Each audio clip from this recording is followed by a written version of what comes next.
Hello everyone, welcome to James Kitchen World. A couple cooks with passion and soul.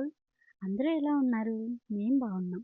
ఈ శ్రావణ మాసంకి ఒక simple, easy, tasty ప్రసాదం రెసిపీతో నా ఈ ఫస్ట్ వీడియోతో మీ ముందుకు వచ్చాను. ప్లీజ్ సపోర్ట్ అస్ అండి. Let's get in to the video. సింపుల్గా ఫాస్ట్గా చేసుకునేలాగా పాయసం రెసిపీ అయితే మీకు చూపించేస్తాను. ముందుగా ఈ పాయసం కోసం మనం మక్కానా పౌడర్ని అయితే రెడీ చేసుకోవాలండి. మక్కానా పౌడర్ కావాల్సిన పదార్థాలు: 1 cup makhana, 6 to 7 cashews, 8 to 10 బాదం. ముందుగా ఒక బౌల్ పెట్టి ఒక స్పూన్ నెయ్యి వేసి ఇందాక తీసుకున్న మక్కానా, క్యాష్యూస్ అండ్ బాదాం కూడా వేసి బాగా టోస్ట్ చేసుకోవాలండి. చూస్తున్నారు కదా, ఇలా టోస్ట్ చేసుకొని ఒక మిక్సీ జార్లోకి తీసుకోండి. ఇప్పుడు అదే మిక్సీ జార్లోకి ఒక 4 ఇలాచీ వేసి మెత్తగా పౌడర్ చేసి పక్కన ఉంచుకోండి. ఇందాక పౌడర్ చేసి పెట్టుకున్నాం కదండి, ఆ makhana powder 1/4 cup sabudana, 1 cup సేమియా, 3/4 కప్ బెల్లం పౌడరు, మీరు బెల్లం అయినా తీసుకోవచ్చండి, అండ్ రోస్ట్ చేసి పెట్టుకున్న క్యాష్యూస్. స్టవ్ ఆన్ చేసి ఒక బౌల్ పెట్టి 3 to 4 స్పూన్స్ నెయ్యి వేసి 1 కప్ సేమియా వేసి బాగా టోస్ట్ చేసుకోవాలండి. ఇలా చేసుకోవడం వల్ల సేమియాకి మంచి ఫ్లేవర్ వస్తుంది.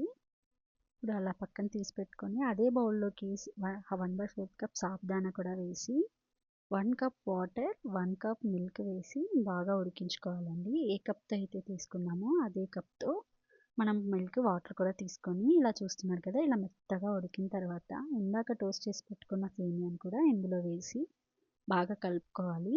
ఇప్పుడు ఇదే దాంట్లోకి 1 కప్ మిల్క్, 1 కప్ వాటర్ కూడా వేసి బాగా ఉడికించుకోవాలి. సేమియా అనేది మెత్తగా ఉడకాలండి. ఇక్కడ నాకు కొంచెం థిక్ కన్సిస్టెన్సీ వచ్చింది, అందుకే నేను ఇంకొక మిల్క్ తీసుకున్నాను. బాగా మెత్తగా ఉడికిపోవాలి. మనకు ఒక 1/2 లీటర్ మిల్క్ అయితే పడుతుందండి. చూస్తున్నారు కదా, ఇలా ప్రెస్ చేస్తే ఈజీగా విరగాలి సేమియా అనేది. ఇప్పుడు ఇందాక తీసుకున్న మకానా పౌడర్లోకి కొన్ని మిల్క్ వేసి బాగా లమ్స్ లేకుండా కలిపేసుకోవాలండి. ఇదిగో చూస్తున్నారు కదా, ఇలా మెత్తగా కలిపేసుకొని ఇప్పుడు అదే పేస్ట్ తీసుకెళ్ళి పాయసంలో సేమియా ఉడికించుకున్నాం కదా అందులోకి వేసి లమ్స్ లేకుండా బాగా కలుపుకోవాలండి. పౌడర్ వేసాక లమ్స్ ఫామ్ అయ్యే ఛాన్స్ ఉంది, కొంచెం చూసుకొని బాగా కలిపేసుకోండి.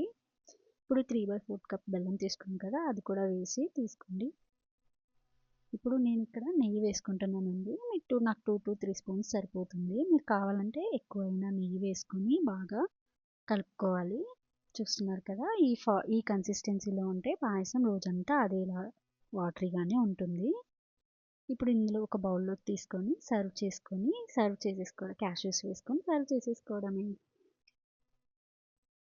Thank you for watching our video అండి. Please do like, share and subscribe for our video.